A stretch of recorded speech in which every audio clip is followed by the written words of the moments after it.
बिस्मिल्लाहिर्रहमानिर्रहीम। ज़्यादा परेशानी की बात यह है कि चैप्टर 7 भी स्टार्ट हो गया, ठीक है ना। अच्छा, रह गया था उसके अंदर कुछ। चले अब हमने इसको खोल लिया, कल आकर उसको शुरू कर लेंगे, ठीक है ना। कल उसको शुरू कर देंगे। अब हमने यही शुरू कर दिया। वैसे तो कंटिन्यूटी है, मतलब अगर आप यहाँ देखें तो पार्ट 2 लिखा हुआ है। ये बेसिकली दोनों चैप्टर जो हैं वो परफॉर्मेंस ऑफ द कॉन्ट्रैक्ट के ऊपर बात कर रहे हैं। तो पता नहीं क्यों डिसीजन लिया कि एक को चैप्टर 6 बना दें, एक को चैप्टर 7 बना दें, अदरवाइज एक चैप्टर को थोड़ा लंबा कर देना चाहिए था। अच्छा जी, यहाँ एक बात डिस्कस हो रही है इस चैप्टर में, पर्सन हु कैन परफॉर्म। वहाँ हमने बात पढ़ी थी कि परफॉर्मेंस अगर कॉन्ट्रैक्ट की हो गई तो कॉन्ट्रैक्ट क्या हो गया, डिस्चार्ज हो गया। कौन कौन लोग हैं जो कॉन्ट्रैक्ट को परफॉर्म कर सकते हैं, यानी अगर वो कॉन्ट्रैक्ट को परफॉर्म कर देंगे तो टेक्निकली लीगली कॉन्ट्रैक्ट का स्टेटस क्या बन जाएगा, डिस्चार्ज हो जाएगा कॉन्ट्रैक्ट, ठीक है ना। वो कह रहा है जी, number 1, promisor. If a contract is of personal nature और it was agreed that promise will be performed by the promiser himself, then such promise must be performed by promiser। वो कहते हैं दो बातें याद रखें। अगर आपका कॉन्ट्रैक्ट इस नेचर का है कि है ही पर्सनल नेचर का, फिर तो कोई उसे परफॉर्म कर ही नहीं सकता, ठीक है ना। कोई ऐसा कॉन्ट्रैक्ट है जो पर्सनल नेचर का है, उसको तो कोई और दूसरा बंदा परफॉर्म ही नहीं कर सकता, इसलिए वो तो वही परफॉर्म करेगा। या जब कॉन्ट्रैक्ट हुआ तो आपने कॉन्ट्रैक्ट में ये बात लिख दी कि यस, ये शख्स पर्सनली परफॉर्म करेगा, हालांकि कॉन्ट्रैक्ट पर्सनल नेचर का नहीं था, लेकिन आपने उसे अपने कॉन्ट्रैक्ट की वर्डिंग से पर्सनल नेचर का बना दिया है, तो तब भी सिर्फ प्रोमिजर ही अब उसको परफॉर्म कर सकता है। मसलन एक कंपनी है, आर्किटेक्ट की कंपनी है, वहाँ 5, 7, 10, 20 लोग आर्किटेक्ट काम करते हैं। आपने कॉन्ट्रैक्ट में लिखा कि नहीं, यही वाला बंदा मेरा घर का नक्शा बनाएगा, तो अब उसी को बनाना पड़ेगा। अगर दूसरा बना रहा होगा तो जाहिर है कॉन्ट्रैक्ट परफॉर्म नहीं होगा। If a contract is of personal nature, ये तो वैसे ही एक कैटेगरी की आ गई।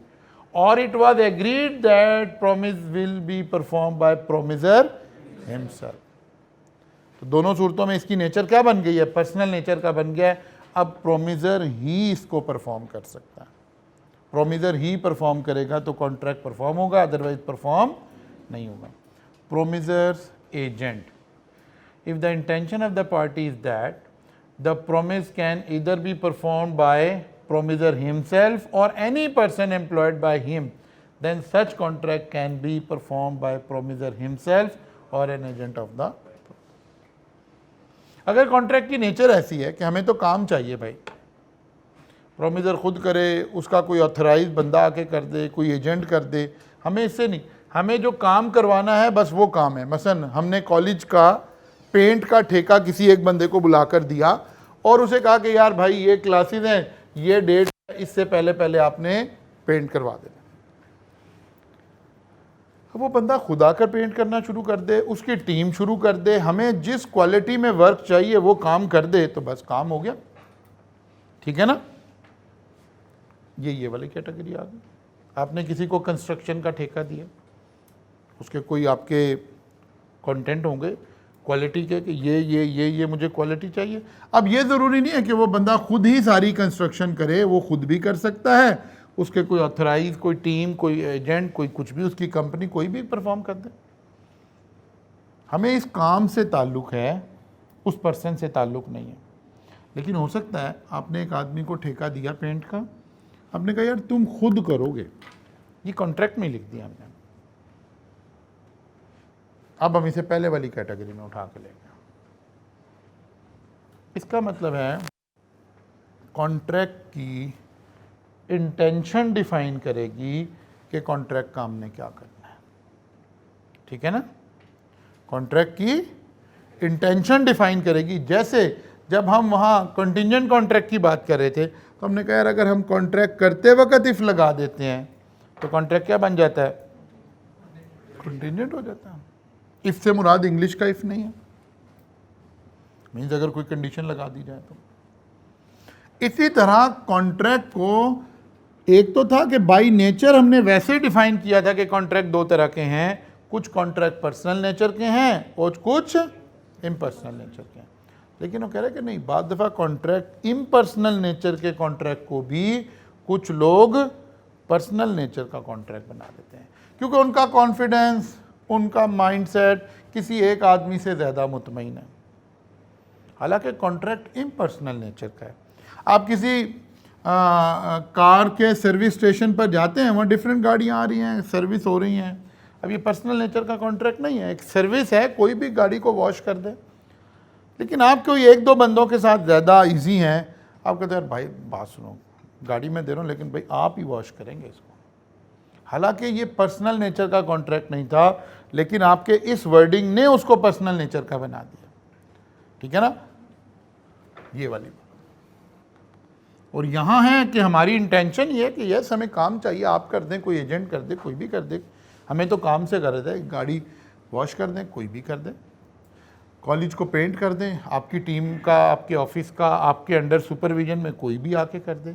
घर कंस्ट्रक्ट करवाना है, एक कंस्ट्रक्शन कंपनी को हमने ठेका दिया है, अब हम उसमें मजदूर मिस्त्री से स्पेसिफाई तो नहीं कर रहे ना, उसके सुपरविजन में जो हमारे क्वालिटी स्टैंडर्ड हैं उसके मुताबिक कोई भी काम कर दे।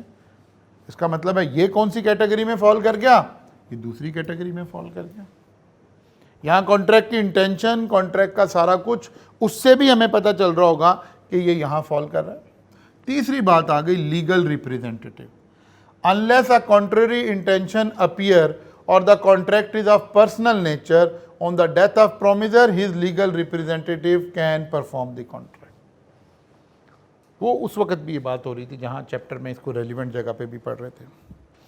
हमने कहा एक हो सकता है कि जब आप दो पार्टीज कॉन्ट्रैक्ट कर रही हों, कॉन्ट्रैक्ट के टाइम पर ही डिसाइड कर लें कि यार ये कॉन्ट्रैक्ट मेरा और आपका हो रहा है, खुदा ना खास्ता किसी की डेथ हो गई तो लीगल रिप्रेजेंटेटिव रिस्पॉन्सिबल नहीं होंगे। इसलिए उसने कहा अगर तो ये कर दिया है फिर तो आपने इस कॉन्ट्रैक्ट को पर्सनल नेचर का बना दिया है। हालांकि कॉन्ट्रैक्ट पर्सनल नेचर का है नहीं, हम अपने वर्डिंग से, कॉन्ट्रैक्ट की फॉर्मेशन से उसे ज़बरदस्ती पर्सनल नेचर का बना रहे हैं। एक शख्स गाड़ी खरीद रहा है दूसरे से, लेकिन जब आपस में कॉन्ट्रैक्ट करते हैं वो कहते हैं यार देखो अगर खुदा ना खास्ता हम जो टाइम फ्रेम हम रख रहे हैं, अगर इसके दरमियान में हमारे में से किसी की भी डेथ हो जाती है तो लीगल रिप्रेजेंटेटिव रिस्पॉन्सिबल नहीं है। हालांकि ये कॉन्ट्रैक्ट इस नेचर का नहीं था, लेकिन हमारा ये कह देने की वजह से ये कौन सी नेचर में चला गया है, पर्सनल नेचर में चला गया। अनलेस कॉन्ट्ररी इंटेंशन अपीयर्स, अब ये वाली बात कॉन्ट्ररी इंटेंशन बता रही है, या कॉन्ट्रैक्ट बाय डिफॉल्ट है ही पर्सनल नेचर, ये दो बातें निकल गई। वो कह रहा है बाकी सारे कॉन्ट्रैक्ट में लीगल रिप्रेजेंटेटिव भी परफॉर्म कर सकते हैं। इसका मतलब हुआ वो कौन से कॉन्ट्रैक्ट हैं जो लीगल रिप्रेजेंटेटिव परफॉर्म नहीं कर सकते, कॉन्ट्रैक्ट ऑफ पर्सनल नेचर और अनलेस कॉन्ट्ररी इंटेंशन अपीयर। यानी इंटेंशन ऑफ द पार्टीज ये है कि यार इसे लीगल हेयर्स नहीं रिस्पॉन्सिबल होंगे इसके। बात समझ आ रही? अच्छा जी, third party. With the consent of promisee, a contract can be performed by a third party. When promisee accepts performance of the promisee from a third party, he cannot afterward enforce it against. क्या हुआ जी? Performance by third party से मुराद क्या है? एक शख्स था, आपने उसको कोई काम दिया, यही पेंट करने वाला काम दिया, कॉलेज को पेंट करने का। वो अगले दिन आया और एक बंदे को साथ लेकर आया। उसने कहा सर ये बंदा पेंट करवा देगा, मैंने इसके ज़िम्मे लगा दिया है और अब आपको कोई मसला हो आप इससे रब्ता कर लीजिएगा, इस बंदे की सुपरविजन में आपके कॉन्ट्रैक्ट परफॉर्म हो रहा होगा।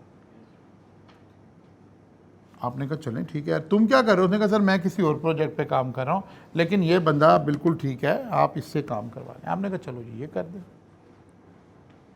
इसका मतलब है आपने एक्सेप्ट कर लिया कि वो तो थर्ड पार्टी था उस वक्त, पार्टी तो आप दो लोग थे, आपने एक्सेप्ट कर लिया कि यस थर्ड पार्टी कॉन्ट्रैक्ट को परफॉर्म कर दे और आपने उसकी परफॉर्मेंस को एक्सेप्ट कर लिया। वंस आपने एक्सेप्ट कर लिया है, अब आप ओरिजिनल पार्टी के अगेंस्ट नहीं जाएंगे, ये बात लिखी हुई है। where a promisee accept performance of a promisee from a third party, he cannot afterward enforce it against the promiser. कौन कौन परफॉर्म कर सकता है? प्रोमिजर हिमसेल्फ, खास तौर पर पर्सनल नेचर के कॉन्ट्रैक्ट में, प्रोमिजर्स एजेंट खास तौर पर इम्पर्सनल कॉन्ट्रैक्ट के अंदर, लीगल रिप्रेजेंटेटिव, थर्ड पार्टी, 1 2 3 4।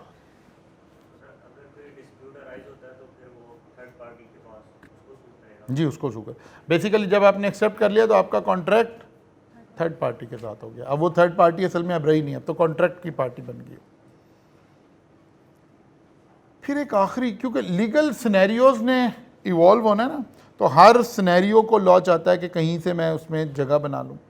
इसके बाद आ गया जॉइंट प्रोमिजर। अगर कोई वादा ऐसा है जो कि एक से ज़्यादा पार्टीज़ ने मिलकर पूरा करना है, ठीक है ना, जॉइंट प्रोमिजर है।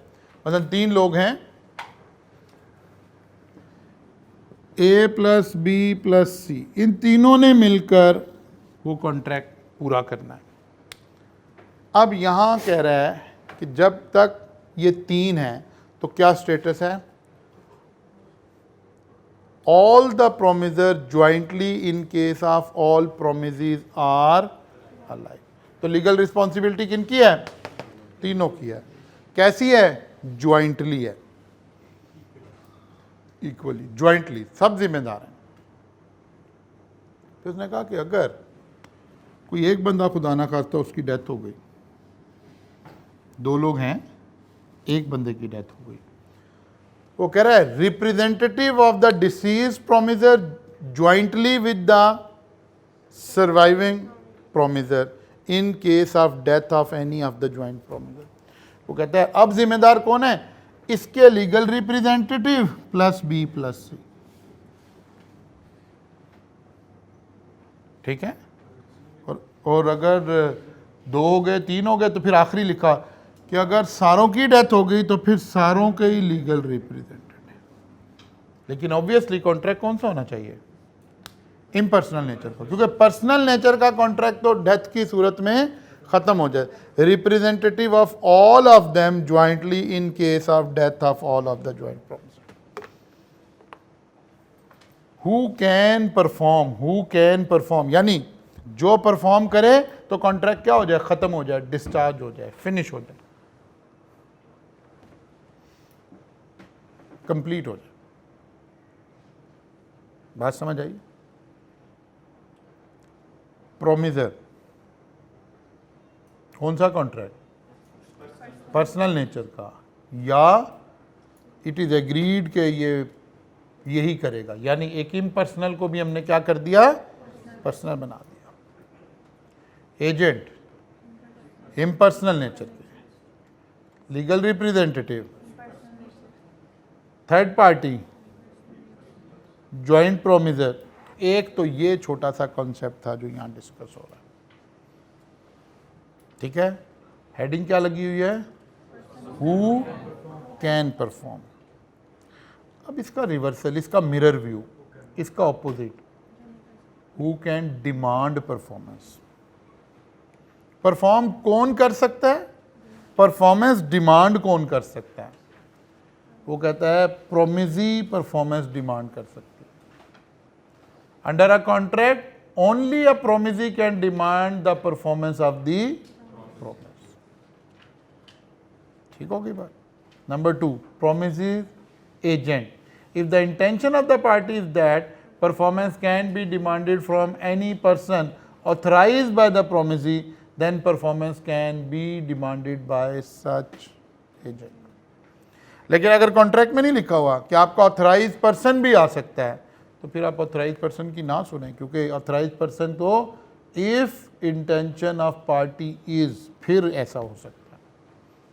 आपने कहा यार मैं खुद आऊंगा या मेरा कोई ऑथराइज पर्सन आ जाएगा, इंटेंशन जाहिर हो गई है। इसका मतलब है मेरे ऑथराइज पर्सन का वही स्टेटस हो गया है with respect to demand of performance जो मेरा स्टेटस था। ठीक होगी बात? लीगल रिप्रेजेंटेटिव, यहां फिर वही लिखा हुआ है, unless contrary intention appear from the contract or the contract is of personal nature, on death of promisee, his legal representative can demand performance.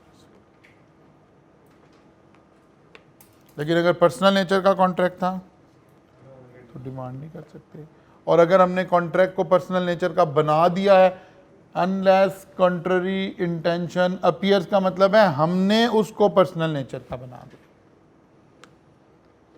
बात समझ आ रही है? थर्ड पार्टी,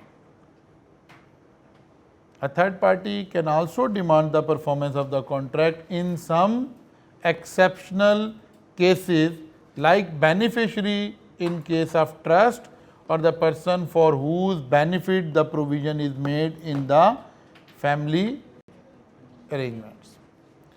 ये एक एक्सेप्शनल बात हो रही है। नॉर्मली थर्ड पर्सन डिमांड नहीं कर सकता, सिवाय इसके हम चैप्टर 8 में इसका थोड़ा सा जिक्र आएगा, वहीं इसको दोबारा टेकअप करेंगे कि वो कौन से सर्कमस्टांसिस हैं जिसमें कोई थर्ड पार्टी भी असल में उसका कोई बेनिफिट अटैच हो गया, साथ उसका इनडायरेक्ट बेनिफिट अटैच हुआ है, इस वजह से वो डिमांड कर सकता है। लेकिन अभी इसको डिटेल में नहीं जाएंगे, आगे चलते हैं। फिर वही आ गया कि जी ज्वाइंट प्रोमिसी अगर हैं तो तीनों वही बातें लिखी हुई हैं कि ज्वाइंटली सारे कहेंगे, all promisee jointly in case the promisee are alive, और अगर कोई एक या दो की डेथ हो गई है तो उनके रिप्रेजेंटेटिव बाकी, और अगर सबकी डेथ हो गई है तो सबके रिप्रेजेंटेटिव। तो बिल्कुल मिरर व्यू था, कोई ख़ास फ़र्क इन दोनों बातों में नहीं है। Person who can demand performance, ठीक है। और इसके साथ हमने पहले क्या पढ़ा है, पर्सन हु कैन परफॉर्म। कौन परफॉर्म कर सकता है, यहाँ प्रोमिजर लिखा हुआ था, कौन डिमांड कर सकता है, यहाँ प्रोमिजी लिखा हुआ था, ठीक है ना। एंगल वही है, बातें वही हैं, सिर्फ फ़र्क किसका है, प्रोमिजर और प्रोमिजी का है। बस आज रुक जाते हैं, बच्चे थोड़े से हैं, इतना ही काफ़ी है। कल आएंगे, को हमें कोई इतना ज़्यादा प्रेशर भी नहीं है कोई लेक्चर का और किसी उसका, तो इसलिए ज़रा थोड़ा सा कल दोबारा भी मैं रिपीट कर दूंगा, ताकि जिन बच्चों का जो आज नहीं आ सके हैं तो उनका भी कोई ख़ास ज़्यादा हरज।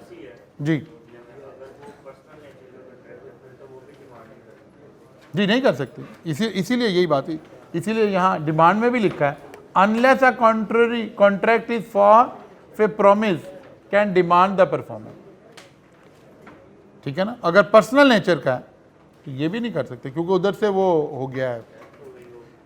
पर्सनल नेचर का मतलब ही यही है कि बस अब ये दो पार्टी आपस में ही कॉन्ट्रैक्ट डिमांड भी कर सकते हैं, परफॉर्म भी कर सकते हैं, ठीक है ना। कल मुलाकात होगी जी इंशाल्लाह, यहाँ से आगे चलेंगे।